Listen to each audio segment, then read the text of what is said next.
Homemade cream cheese. Wow. We'll need a pot, some milk, and I'm gonna use some heavy cream. We'll bring this to a simmer.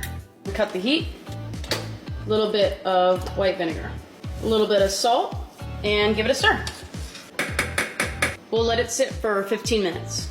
I don't have cheesecloth, so I'll just line my strainer with paper towels. So here's how it's gonna go. I got a little bowl where the water will drain, and this will go on top. Not very structurally sound, but it will do. It's been sitting for about 15 minutes. Let's take a look. So we can see that it's separated the curds from the whey, and now we'll strain it into this janky contraption. So now we'll let it drain in the fridge for, I don't know, we'll keep an eye on it.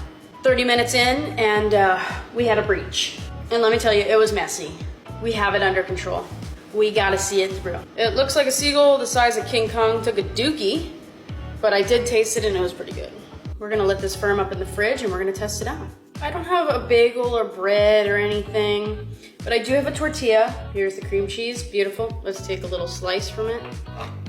It looks like cream cheese to me. Let's give it a taste.